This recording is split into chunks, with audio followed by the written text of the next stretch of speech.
Assalamualaikum warahmatullahi wabarakatuh.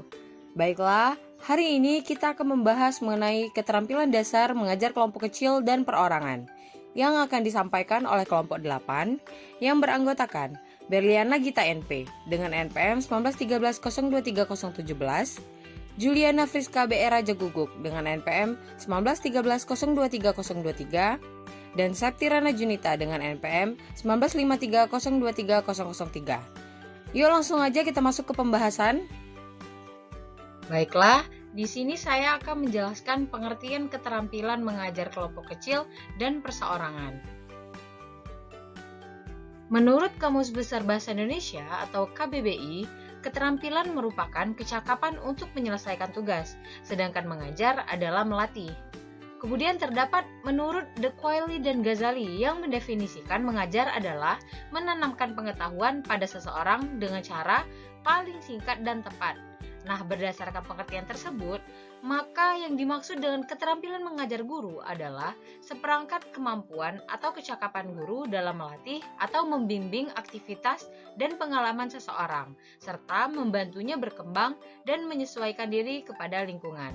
Jadi, persepsi siswa tentang keterampilan mengajar guru adalah penilaian berupa tanggapan atau pendapat siswa terhadap kemampuan atau kecakapan guru dalam proses kegiatan belajar mengajar. Sedangkan pengertian untuk keterampilan mengajar kelompok kecil dan perseorangan adalah kecakapan menanamkan pengetahuan yang telah dilakukan pada sekelompok siswa dan pada siswa secara individu.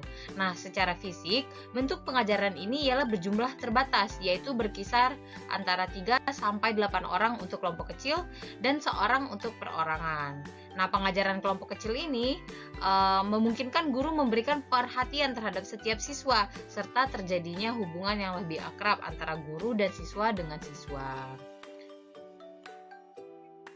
Nah, selanjutnya terdapat tujuan mengajar kelompok kecil dan perseorangan. Secara umum, tujuan pengajaran kelompok kecil dan perseorangan adalah sebagai berikut. Nah, yang pertama, mengaktifkan siswa belajar. Kemudian yang kedua, agar terjadi interaksi dalam belajar yang bervariasi, yaitu guru-siswa, siswa-siswa, siswa-guru, dan seterusnya. Yang ketiga, agar siswa dapat mencapai kemajuan belajar sesuai dengan kemampuan, minat, dan kecepatannya sendiri. Dan yang keempat, siswa yang mempunyai masalah dalam belajar karena mereka berada dalam suasana hubungan interpersonal yang sehat dan akrab. Adapun beberapa tujuan keterampilan mengajar perorangan, yaitu yang pertama, memberikan rasa tanggung jawab yang lebih besar kepada peserta didik. Yang kedua, mengembangkan daya kreatif dan sifat kepemimpinan pada peserta didik. Yang ketiga, memberi kesempatan kepada peserta didik untuk belajar lebih aktif. Dan yang keempat, membentuk hubungan yang lebih akrab antara pendidik dan peserta didik maupun antara peserta didik. Kemudian terdapat tujuan dari keterampilan mengajar kelompok kecil, antara lain yang pertama, meningkatkan kualitas pembelajaran melalui dinamika kelompok. Yang kedua, memberi kesempatan memecahkan masalah untuk berlatih memecahkan masalah dan cara hidup secara rasional dan demokratis. Yang ketiga, memberi kesempatan kepada peserta didik untuk mengembangkan sikap, sosial, dan semangat gotong royong. Yang keempat, penggunaan dalam kelas, dan yang kelima, variasi pengorganisasian. Selanjutnya, terdapat peranan guru dalam mengajar kelompok kecil dan perseorangan. Dalam pengajaran kelompok kecil dan perorangan, maka guru berperan sebagai berikut. Nah, yang pertama, organisator kegiatan belajar mengajar. Nah, dalam pengorganisasian ini, yang paling utama adalah mengatur siswa dan memberikan tanggung jawab kepadanya untuk melaksanakan tugas yang diberikan oleh guru. Misalnya, cara siswa melakukan kegiatan, mengatur lingkungan belajar, ataupun mengoptimalkan sumber belajar untuk mencapai tujuan pembelajaran. Yang kedua, terdapat sumber informasi atau narasumber bagi siswa. Nah, guru adalah salah satu sumber informasi bagi siswa, baik informasi mengenai langkah-langkah pelaksanaan tugas maupun informasi lainnya yang diperlukan oleh siswa. Kemudian yang ketiga, motivator bagi siswa untuk belajar. Nah, guru memberikan dorongan berupa motivasi agar siswa mau belajar. Jadi guru harus menciptakan kondisi kelas yang merangsang siswa untuk melakukan kegiatan belajar dalam kelompok kecil dan perseorangan. Yang keempat, penyedia materi dan kesempatan belajar atau fasilitator bagi siswa. Nah, guru juga harus menyediakan materi pelajaran yang akan diajarkan atau dipelajari oleh siswa dalam pengajaran kelompok kecil maupun perseorangan. Nah, yang kelima, pembimbing kegiatan belajar siswa atau konselor. Nah, guru mempunyai peranan membimbing anak didiknya dalam proses pembelajaran, diantaranya mengenal anak secara individual, mengenai kemajuan belajar, ataupun kesulitan yang dihadapi. Kemudian yang terakhir, yang keenam, peserta kegiatan belajar. Nah, yaitu guru juga ikut menyumbangkan pendapatnya untuk memecahkan masalah atau mencari kesepakatan bersama sebagaimana siswa lainnya melakukannya. Selanjutnya, terdapat syarat-syarat agar mengajar kelompok kecil dan perseorangan agar dapat terwujud. Setiap siswa itu kan memiliki karakteristik yang berbeda-beda. Nah, untuk itu diperlukan variasi untuk menanganinya. Pengajaran kelompok kecil dan perorangan akan terwujud jika terpenuhinya syarat-syarat sebagai berikut.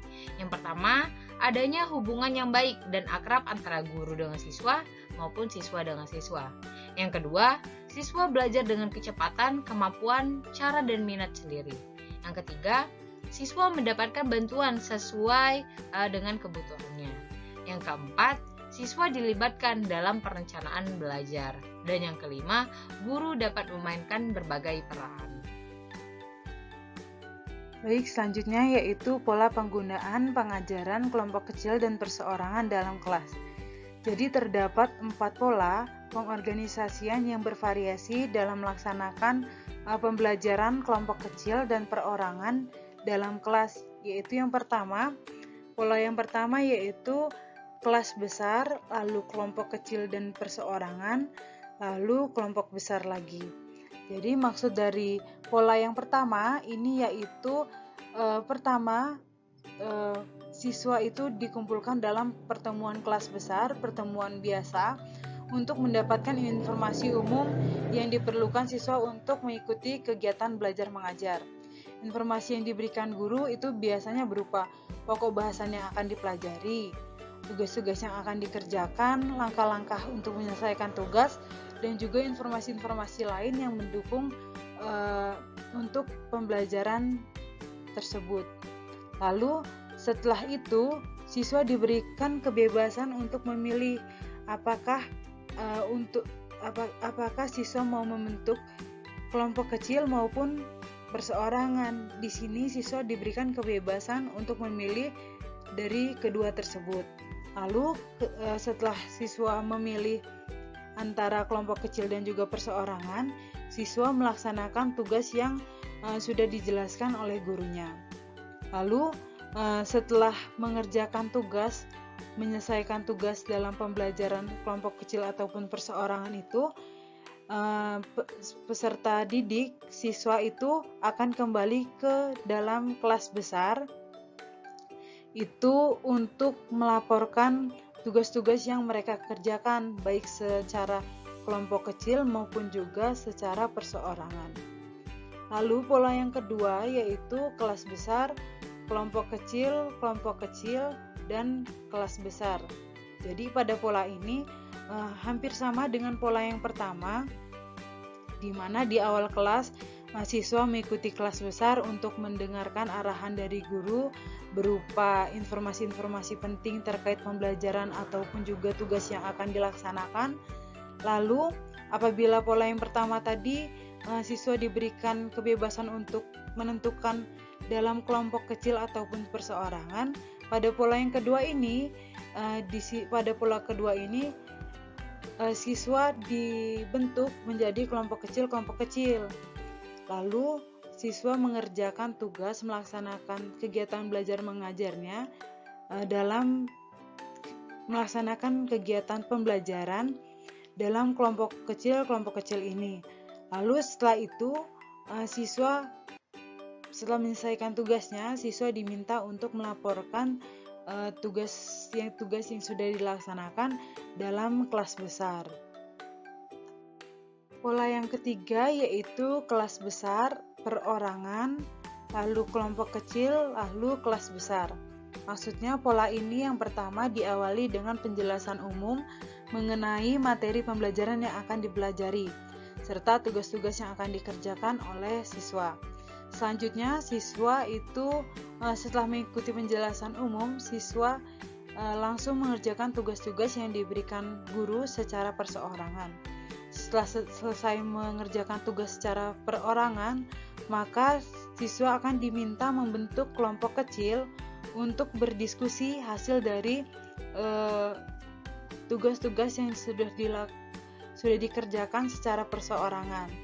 Lalu setelah dibahas dalam kelompok kecil, lalu selanjutnya siswa diminta untuk melaporkan hasil yang diperoleh dalam kegiatan kelompok kecil kepada seluruh siswa dalam kelas besar.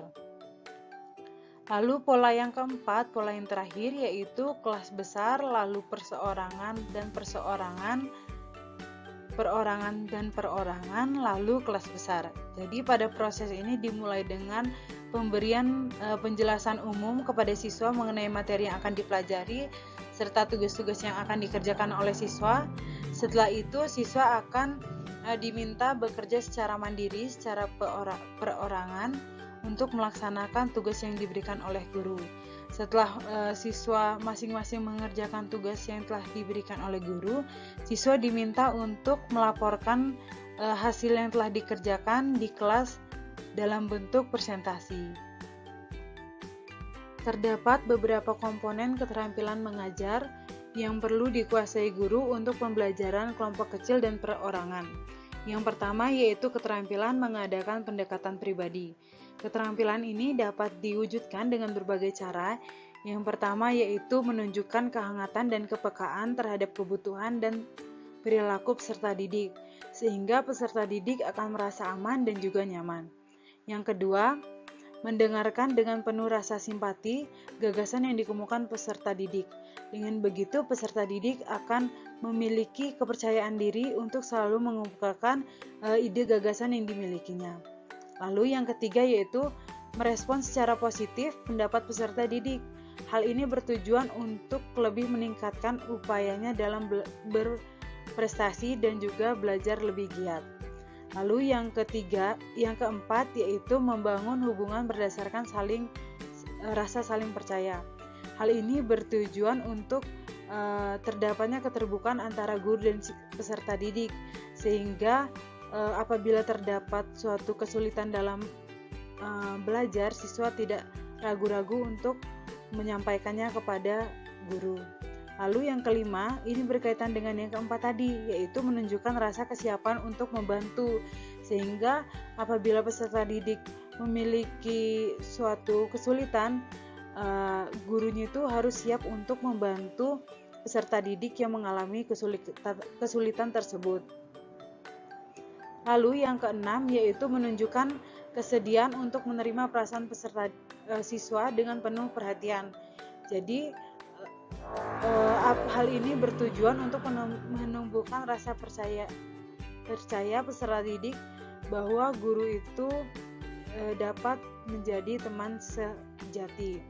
Lalu yang ketujuh yaitu berusaha mengendalikan situasi agar siswa merasa nyaman, terbantu, dan mampu menemukan pemecahan masalah yang dihadapinya. Lalu keterampilan yang kedua yaitu keterampilan mengorganisasikan kegiatan pembelajaran. Nah, pada keterampilan ini juga dapat diwujudkan dengan berbagai cara, yaitu seperti memberikan orientasi umum tentang tujuan pembelajaran, tugas-tugas yang akan dilaksanakan, cara pengerjaannya dengan jelas. Lalu dapat juga memvariasi kegiatan untuk mencegah adanya rasa kebosanan dalam pembelajaran. Lalu yang ketiga yaitu membentuk kelompok yang tepat sesuai dengan tujuan. Lalu yang keempat dapat juga diwujudkan dengan cara yaitu mengkoordinasikan kegiatan dengan cara melihat kemajuan dan penggunaan materi serta sumber sehingga dapat memberikan bantuan dengan tepat. Lalu, cara yang kelima yaitu membagi perhatian pada berbagai tugas dan juga kebutuhan siswa. Dan cara yang terakhir pada keterampilan yang kedua ini yaitu mengakhiri kegiatan dengan memberikan kesimpulan. Dengan memberikan kesimpulan, peserta didik akan memperoleh gambaran tentang inti pokok materi yang telah dipelajari. Lalu, keterampilan yang ketiga yaitu keterampilan membimbing dan memberi kemudahan belajar. Keterampilan ini dapat diwujudkan dengan berbagai cara. Yang pertama yaitu memberikan penguatan terhadap perilaku peserta didik dengan baik, yaitu dengan memberi penguatan dorongan yang baik untuk lebih rajin belajar lagi. Lalu yang kedua yaitu melakukan supervisi proses awal belajar. Lalu yang ketiga melakukan supervisi proses lanjut dari supervisi yang pertama. Dan yang keempat mengadakan supervisi pemanduan. Ini bertujuan untuk menilai pencapaian tujuan kegiatan serta kegiatan untuk mengikuti kegiatan akhir. Dengan adanya pemantapan dalam kelompok kecil maupun juga perorangan, jadi peserta didik dapat memiliki pengetahuan yang lengkap terhadap pembelajaran yang dilaksanakan. Lalu yang keempat, keterampilan yang keempat yaitu keterampilan merancang dan melaksanakan kegiatan pembelajaran. Keterampilan ini juga dapat diwujudkan dengan berbagai cara, yaitu yang pertama membantu siswa menetapkan tujuan belajar, yang kedua merancang kegiatan belajar, yang ketiga bertindak sebagai penasehat siswa, yang keempat yaitu membantu siswa menilai kemajuan belajarnya sendiri. Dalam pengorganisasian kelompok kecil ini pastinya terdapat kekurangan dan juga kelebihan. Kelebihannya itu adalah yang pertama, dalam proses mengajar ini memungkinkan penyerapan pembelajaran pada setiap siswa itu lebih maksimal karena siswa itu sendiri-sendiri diperhatikan oleh gurunya gitu ya, lebih mudahnya. Lalu guru dapat lebih mudah melakukan pendekatan pada tiap siswa sehingga guru dapat memahami karakter masing-masing siswa. Jadi, guru akan lebih mudah untuk menentukan metode pembelajaran yang cocok untuk setiap siswa. Lalu kekurangannya ada yang pertama, pengembangan informasinya kurang luas karena keterbatasan siswa. Tentu saja karena ini adalah keterampilan untuk mengajar kelompok kecil, maka kelompoknya kan hanya sedikit siswanya, sehingga akan kurang informasinya dibandingkan dengan mengajar dalam kelas yang besar. Lalu akan kurangnya motivasi siswa dalam bersaing karena variasi karakter siswa yang terbatas. Karena dikelompokkan dalam kelompok-kelompok kecil, lalu kelompok kecil tersebut berdiskusi, maka motivasinya akan kurang nih. Karena kalau berbeda dengan jika kelompok besar atau dalam sebuah kelas yang besar, maka kan dia akan melihat teman-teman yang lain yang lebih banyak, yang lebih beragam, sehingga motivasinya itu untuk bersaingnya lebih tinggi. Lalu kurangnya jiwa sosial pada siswa. Nah, yang selanjutnya kita akan bahas mengenai contoh dari penerapannya. Untuk contohnya di sini kami memberikan sebuah skenario untuk KD 3.7 yaitu mengenai senyawa alkanal dan aldehid. Nah, di sini kami ada dua contoh dan setiap contoh itu ada non contohnya atau non contohnya ini adalah kalau misalnya itu bukan keterampilan mengajar kelompok kecil itu seperti apa gitu. Yang pertama, contoh yang pertama itu seperti biasa guru akan mengucapkan salam dan menyapa, berdoa dan lain sebagainya. Kemudian guru akan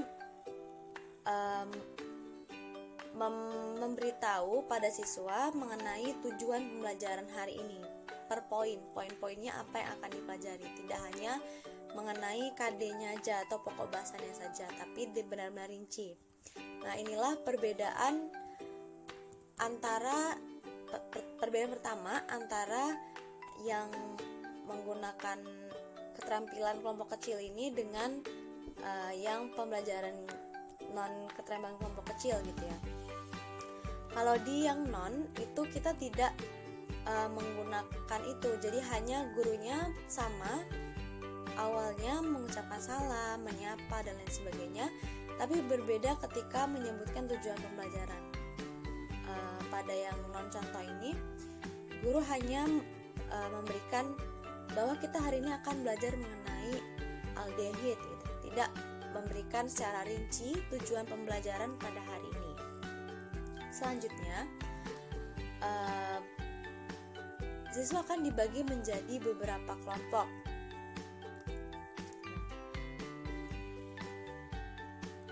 Pada pembagian kelompok ini, di sini siswa akan dibagi jadi 5 kelompok, masing-masing terdiri dari 6 orang.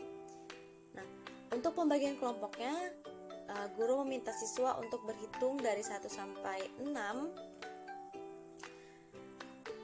Nah, nomor yang sama itu akan masuk ke dalam kelompok yang sama. Lalu guru mengorganisasi tempat duduknya. Jadi kelompok 1 ada di sini, kelompok 2 ditempatkan di mana gitu. Sedangkan untuk yang non contoh, dia juga membagi kelompok, juga dibagi menjadi kelompok-kelompok, namun hanya guru sendiri gitu yang membaginya, dan tidak ada pengorganisasian letak tempat duduk seperti yang dicontoh awal tadi. Nah, selanjutnya untuk contoh yang kedua, di sini perbedaannya apa sih dengan yang non contoh? Kalau di sini guru akan memberikan instruksi kepada siswa. Jadi ketika siswa sudah mulai berdiskusi, sudah beberapa menit berdiskusi, kemudian guru akan mendatangi dari masing-masing kelompok. Misalnya dia mendatangi di sini kelompok 3 gitu. Guru akan bertanya, bagaimana? Apakah ada kesulitan? Apakah ada yang kalian bingung gitu?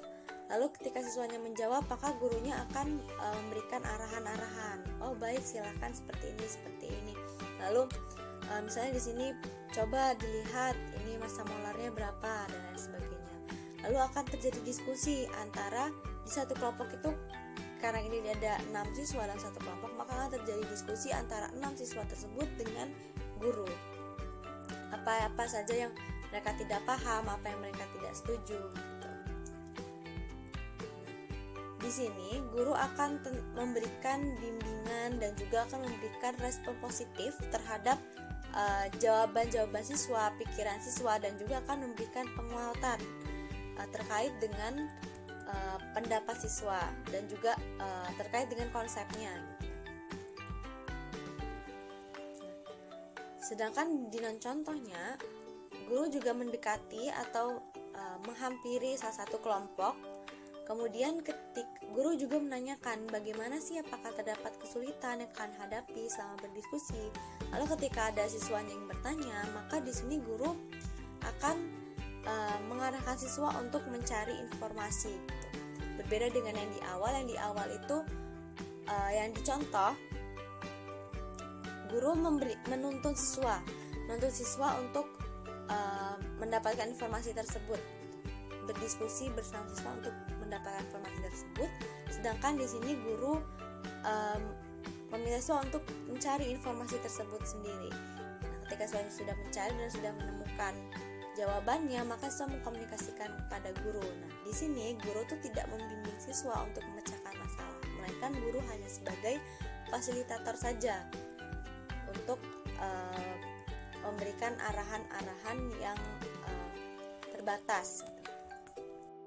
Baiklah, sekian presentasi dari kelompok kami. Kurang lebihnya kami mohon maaf. Kami akhiri. Wassalamualaikum warahmatullahi wabarakatuh.